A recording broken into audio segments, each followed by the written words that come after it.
Salut tout le monde, alors on se retrouve cette semaine pour une vidéo un petit peu plus courte que les précédentes parce que cette semaine j'ai eu pas mal de boulot, donc j'ai pas eu l'occasion de préparer beaucoup les choses pour le tournage de ce week-end et là on est déjà dimanche midi passé et je vais pas avoir beaucoup de temps pour préparer quoi que ce soit. Donc on s'était quitté la dernière fois avec cette couleur magnifique sur le corps de la basse sur laquelle on va appliquer une huile de finition. Donc là je vais passer la première couche. Je vais diffuser la vidéo et le reste de la semaine, je ferai les couches supplémentaires et vous aurez un compte rendu la semaine prochaine. Allez, on va s'équiper. On met une paire de gants aujourd'hui parce que l'huile de finition ça ne tâche pas, mais je crois que c'est un petit peu agressif pour les mains. Alors je pense que je vais démarrer avec du sopalin, enfin de l'essuie-tout. Et puis si ça passe pas, j'essaierai avec les petits carrés de papier non pelucheux. Donc je l'ai laissé sécher une semaine. Je vais bien dépoussiérer partout.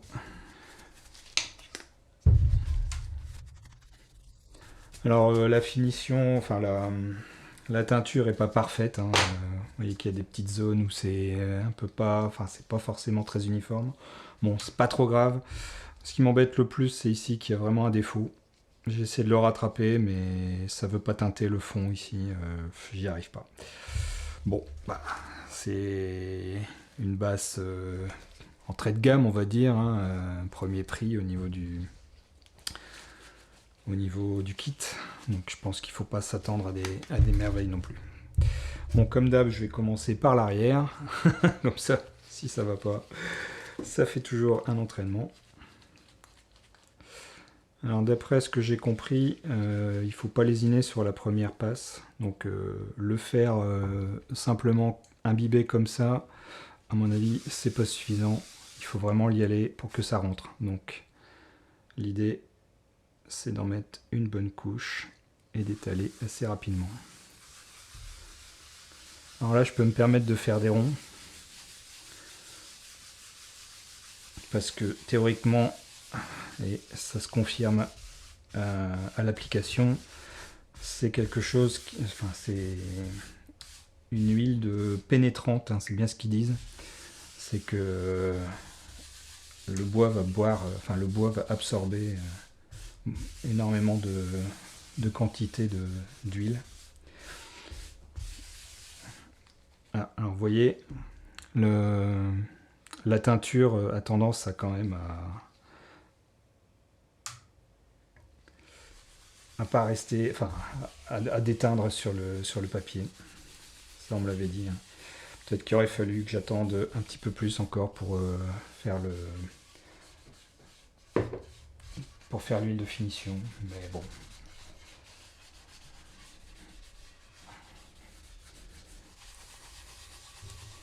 Donc le principe, c'est d'en mettre partout.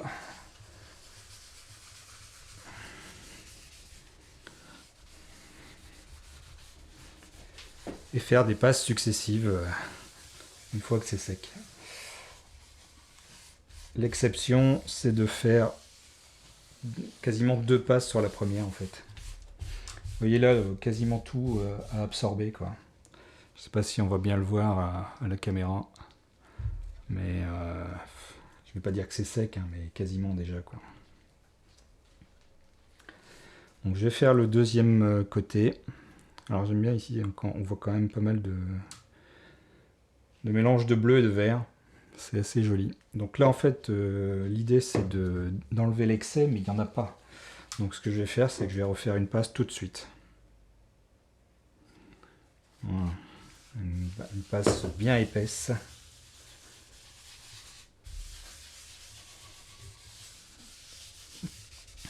C'est ce que le fabricant préconisait, c'est de faire 2 passes en une. Pas hésiter sur la quantité de la première passe quoi. Alors ça assombrit le bois, mais ça fait quand même ressortir pas mal la texture, je trouve. Donc voilà. Et ce que préconise le fabricant, c'est qu'une fois qu'on a passé, on enlève l'excès et on touche plus. À la teinte, ça va quand même pas mal, hein.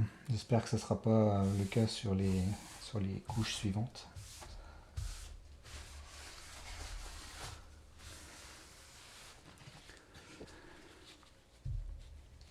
Allez, on y va pour la face avant.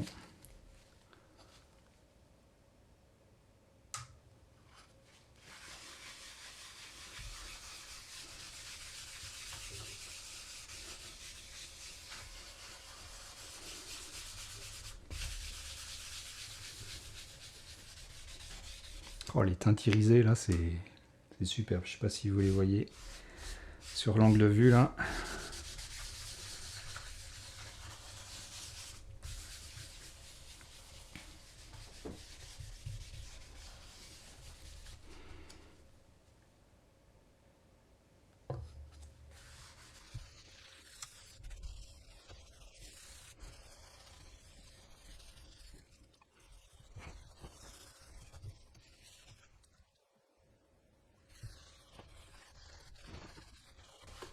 Bien en mettre partout. C'est plus facile à voir là où on n'en a pas mis qu'avec la teinture, je trouve.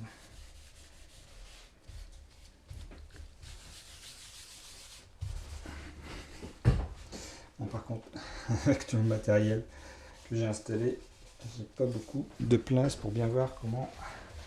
Si j'en ai bien mis partout.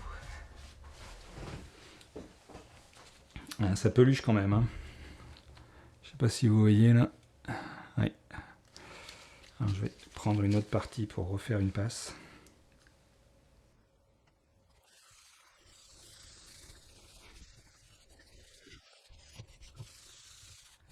Ça enlève quand même pas mal de teinte, hein. C'est un peu flippant. J'espère que ça sera que sur cette première couche.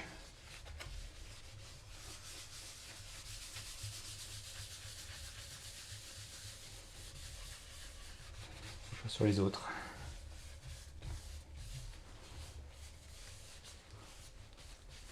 C'est fou, hein, ça absorbe, enfin tout le bois absorbe vraiment toute l'huile, quoi. J'ai pas l'impression que il y ait une saturation quelconque là. Ça boit, ça boit, ça boit.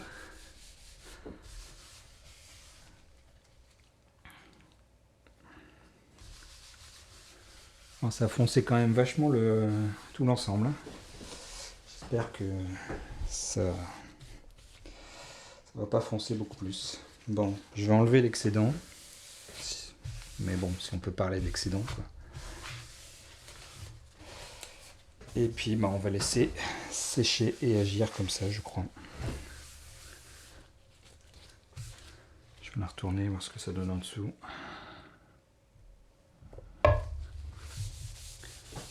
Il n'y a pas l'air d'avoir énormément d'excédent.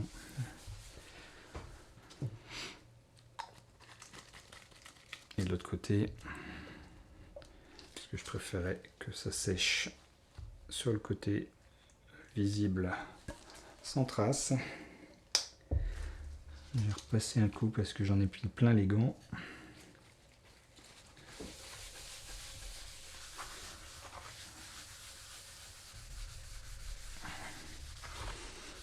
Ah oui, et puis sur une autre vidéo, j'avais vu que l'idée aussi c'était de faire un petit peu de polissage dans le sens du bois. Voilà. On va arrêter là pour cette couche là et on en reprendra une, je pense, dans 4 heures, donc ce soir. Voilà.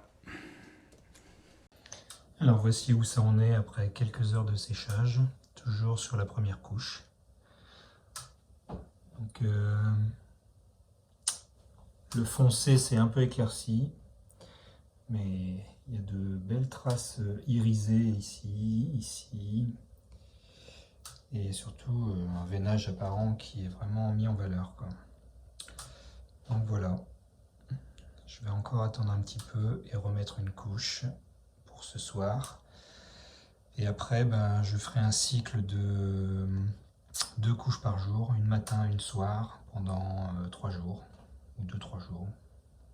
Ouais. En gros, il faut que je mette entre 6 et 8 couches, je pense. Mais bon, on réévaluera à chaque couche. Voilà, allez, à la semaine prochaine.